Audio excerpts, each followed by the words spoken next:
They sold all Arapaho girls at auction. Only one was left, until a quiet rancher offered his name.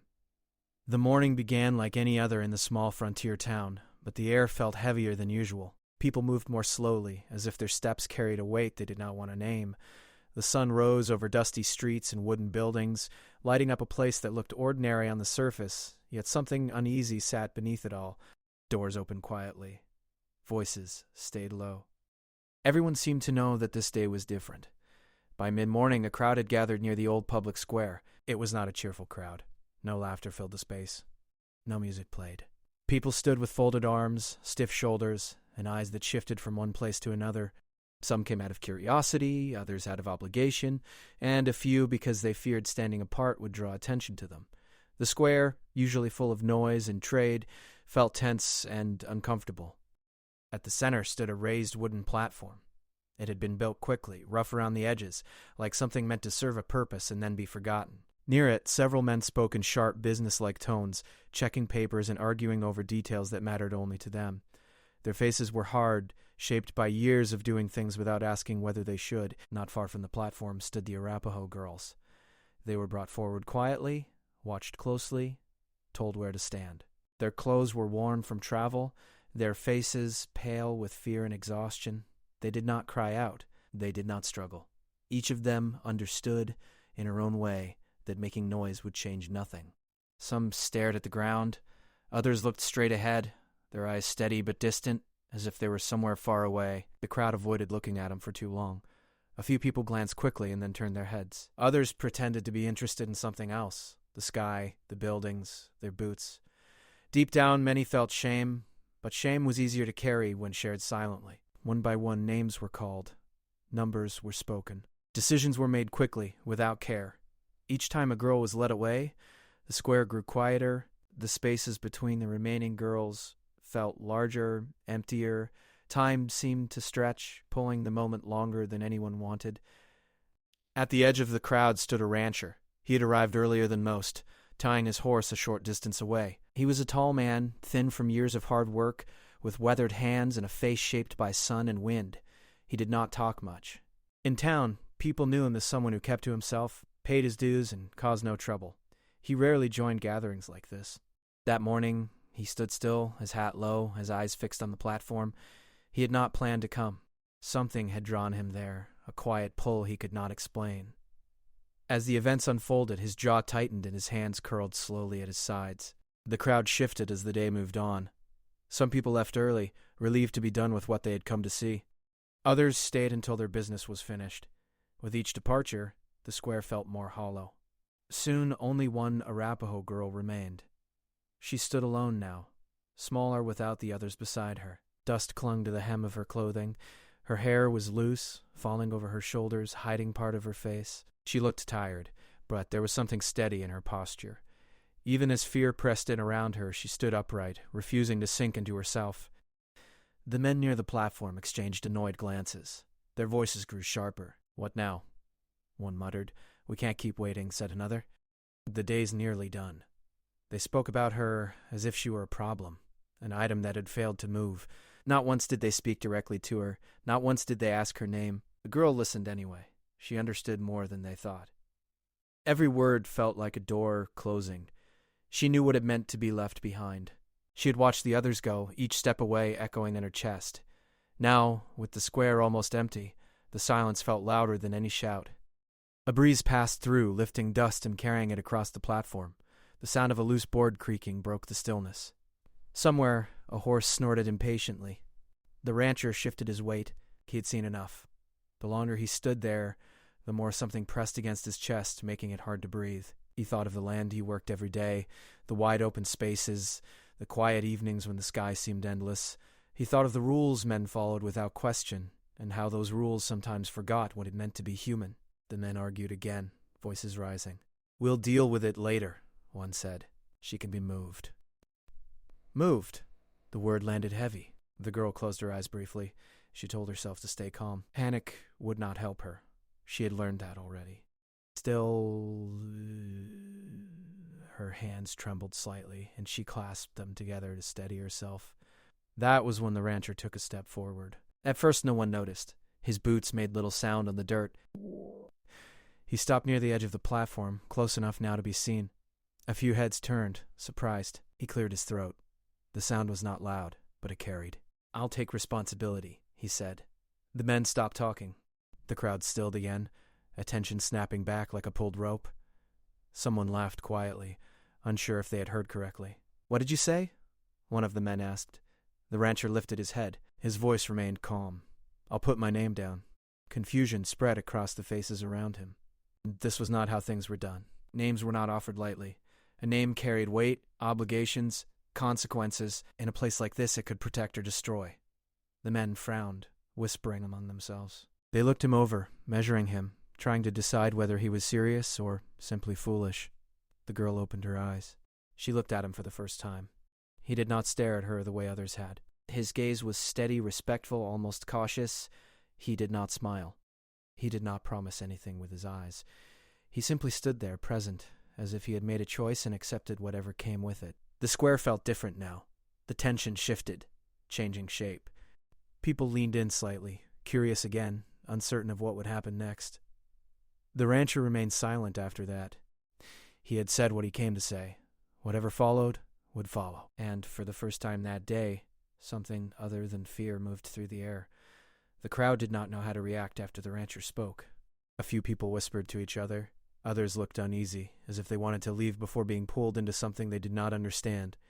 The men near the platform stepped aside and talked in low voices, their faces tight with irritation.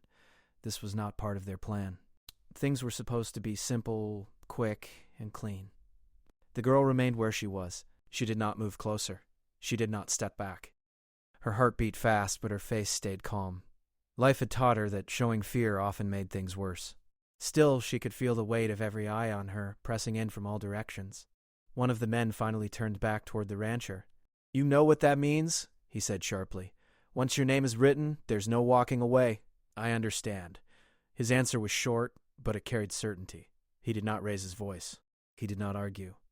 That calmness unsettled the men more than anger would have. They were used to people bargaining, pleading, or boasting. This man did none of that. The crowd shifted again. A woman near the back crossed herself quietly. An older man shook his head, muttering that this would only bring trouble. A few younger men watched with interest, curious to see how far this quiet rancher would go. The girl studied him carefully now. She noticed the way he stood, straight but not proud, firm but not threatening. His clothes were plain, worn by work, not by show. There was no hunger in his eyes, no excitement, only a seriousness that made her uneasy in a different way. She did not know whether to hope or to fear. The men brought out papers and argued over words and rules. They talked about boundaries, responsibilities, and records as if they were discussing land or cattle. Each sentence felt heavy, final.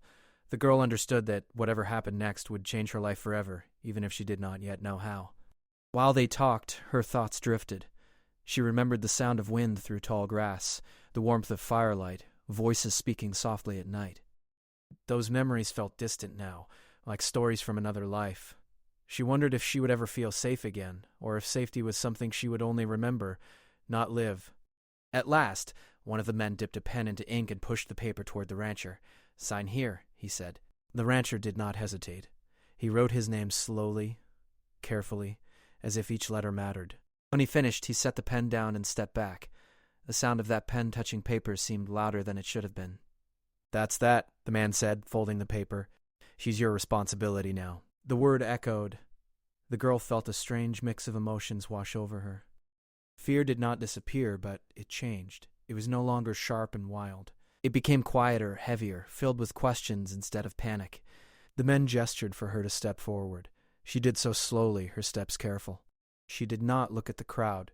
She focused instead on the ground beneath her feet, counting each step, steadying herself. The rancher turned slightly toward her, leaving space between them. He did not reach out. He did not rush her. That small act, giving her space, meant more to her than he could know. When they moved away from the platform, the crowd began to break apart. People returned to their lives, relieved that the moment had passed. Some would forget it by evening. Others would remember it in quiet moments, wondering if they should have done something different. The rancher led the way toward his horse. The girl followed a few steps behind. The distance between them felt important. It gave her time to breathe. to observe. His horse stood calmly, a strong, steady animal with kind eyes.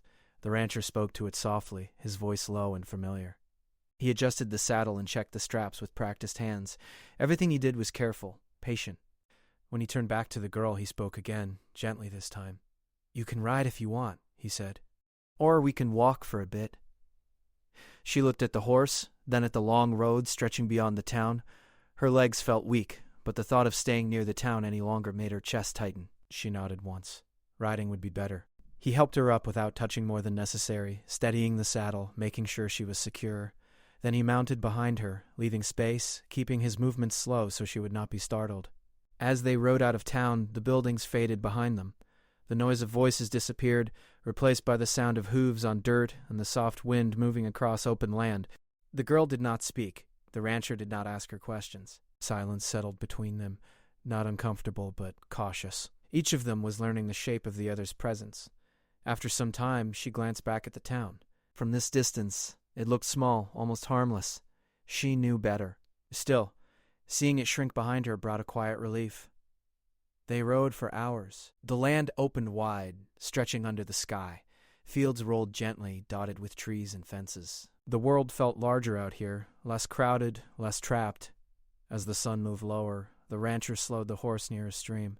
He dismounted first, then offered his hand so she could climb down safely.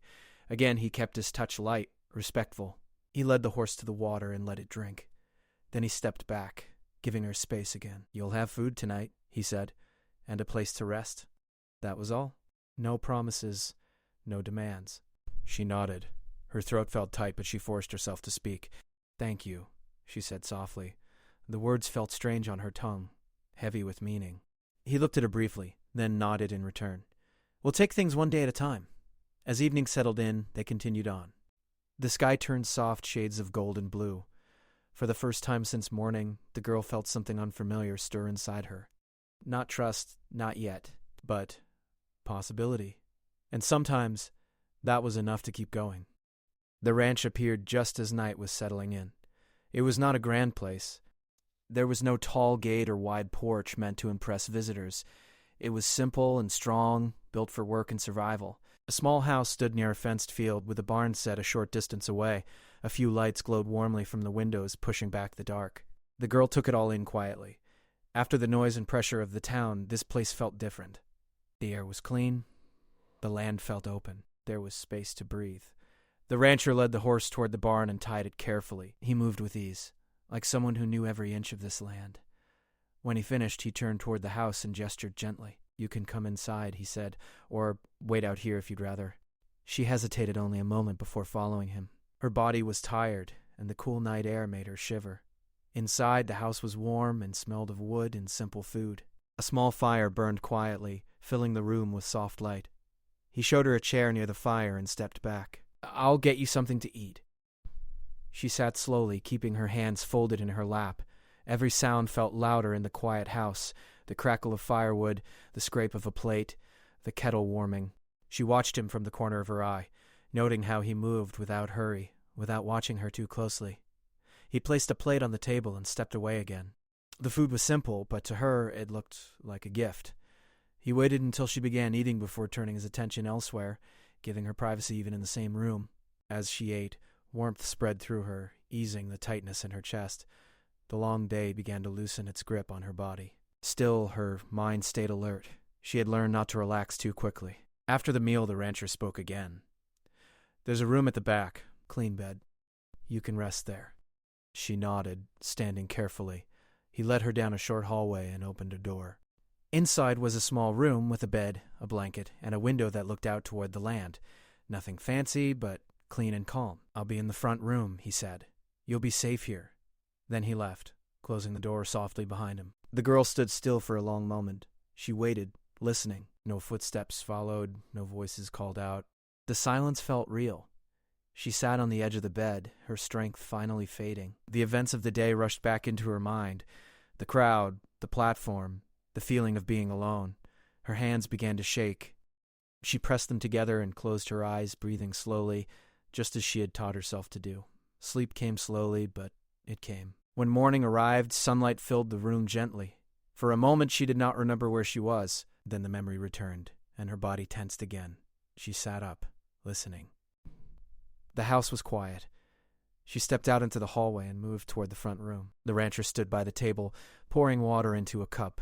He looked up and nodded, not startled, not demanding. "Morning," he said. "Morning," she replied softly. He slid a cup toward her and stepped back. No rush today. No rush. She had not heard that in a long time. The days that followed moved slowly. The rancher did not ask questions. He did not press her to explain herself or her past. He showed her where water was kept, where food was stored, where she could sit when she wanted to be alone. He treated her presence as something natural, not something to control. At first, she spoke very little. She watched more than she talked. She noticed how he worked from sunrise to evening, caring for animals, repairing fences, tending to the land. His life followed a steady rhythm. There were no sudden changes, no sharp commands. Sometimes he would explain what he was doing, not because she needed to know, but because he believed in sharing knowledge. "This fence needs fixing," he would say. "Keeps things safe." Or, "The ground's dry today. Better time to work." Slowly, she began to help. At first, it was small things.